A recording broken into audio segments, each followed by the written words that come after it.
Guys এখানে দেখো কি হয়, ম্যাচের লাস্ট মোমেন্টে এই জায়গায় একটা এনিমি আমার উপর রাশ করে দেয়। যদিও এনিমিটা মাত্র আকাশ থেকে নামলো, কিন্তু সেইখানে আমাকে জাল দিয়ে ফাঁসায় দেয়। আর এদিকে দেখতেই পাচ্ছ ম্যাচের মধ্যে এখনো বাইচা আছে 13টা প্লেয়ার। আর এখানে আমার সামনে থাকা প্লেয়ারটাকে পরপর 3টে স্নাইপার শট লাগা সত্ত্বেও সে কিন্তু মরে না, উল্টা সে এখানে আমারে মেরে দেয়। আর আমি মরে যাওয়ার পর আমার টিমে থাকা 1 নাম্বার প্লেয়ার মানে আখিমে আরও কিন্তু এখানে এনিমি মেরে দেয়। আর ম্যাচের এই মোমেন্টে জোন পুশার যখন আমাদেরকে রিভাইভ করতে যায়, তখন তার গাড়িটাও কিন্তু এনিমি এখানে ফাটিয়ে দেয়। তবে আমাদের জোন পুশারের ভাগ্য অনেকটাই ভালো ছিল, যে কারণে সে বাইচা যায় এন্ড মেডিকেট মারা শুরু করে। আর গাইস তোমরা শুনলে অবাক হবা যে এই ম্যাচের মধ্যে রয়েছে একটা স্নাইপার হ্যাকার, এন্ড ম্যাচের লাস্ট মোমেন্টে আমি কিন্তু হ্যাকারের ফুল স্কোয়াডকে একাই মেরে দিই। তো গাইস তোমরা যারা এখনো ভিডিওতে লাইক করো নাই, তারা এই ভিডিওতে 1000 লাইক করে দিও এন্ড অবশ্যই পেজে ফলোটাও দিয়ে দিও। আর হ্যাঁ, তোমরা যারা আমার সাথে অ্যাড হতে চাও, তারা ভিডিওটাকে শেয়ার করে কমেন্টে তোমাদের আইডি কোড দিয়ে দিও, কেননা আমি কিন্তু সবার কমেন্টে রিপ্লাই দিয়ে থাকি। তো এখানে রিভাইভটা পেয়ে আকাশ থেকে মাটিতে নামতে না নামতেই কিন্তু হ্যাকারটা আমার একটা টিমমেটকে মেরে দেয়, এন্ড হ্যাকারের একটা টিমমেট কিন্তু এখানে আমার উপর রাশ করে দেয় এন্ড আবারও কিন্তু স্পাইডারম্যানের জালটা মেরে দেয়। আর তারপরে কিন্তু এখানে এনিমিটা আমাকে মারার জন্য চলে আসে। তবে সত্যি বলতে এই ক্যারেক্টারটা যখন এনিমিটা ইউজ করে তখন নিজেকে প্রতিবন্ধী মনে হয়। তো যাই হোক, এখানে আমার 2 নাম্বার টিমমেট মরে কিন্তু এনিমিটাকে মারা দেয় এন্ড আমাকে ভালো একটা ব্যাকআপ দিয়ে দেয়। তবে হ্যাঁ গাইস, ম্যাচের শুরুতেই তোমাদেরকে বলেছিলাম এই ম্যাচের মধ্যে রয়েছে কিন্তু একটা স্নাইপার হ্যাকার, আর হ্যাকারটা কিন্তু এখনো বাইচ আছে তার ফুল স্কোয়াড নিয়ে। এন্ড ম্যাচের এই মোমেন্টে আমি কিন্তু ডাবল স্নাইপার চালানো সাউন্ড শুনতে পারি এন্ড বুঝতে পারি যে হ্যাকারটা আমার আশেপাশে রয়েছে। এন্ড ফাইনালি এখানে আমি কিন্তু হ্যাকারটাকে হেডশট মেরে দিই আর তার খেলা এখানেই শেষ করে দিই। তবে অন্যদিকে আমার 2 নাম্বার টিমমেট বলতেছিল তাকে নাকি লাস্ট যে স্কোয়াডটা বাইচ আছে তারা গণধোলাই দিতেছে। আর আমি এখানে দূরের থেকে চেষ্টা করতেছিলাম এনিমিগুলোকে কিছুটা ড্যামেজ দেওয়ার জন্য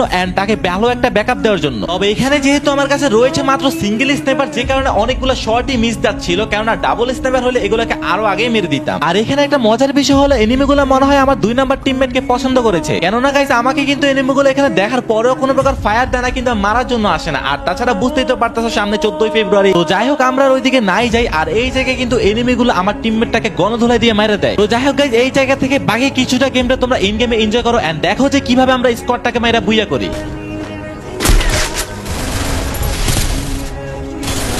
এই যে সবগুলা ড্যামেজ আছে, জোস জোস লাস্ট ড্যামেজ লাগছে লাগছে লাগছে MP40 জোস জোস জোস ওই বেশিটা রিভাইভ হয়েছে। ওই বসিন ক্যারেক্টার আছে তো হবো জোস জোস।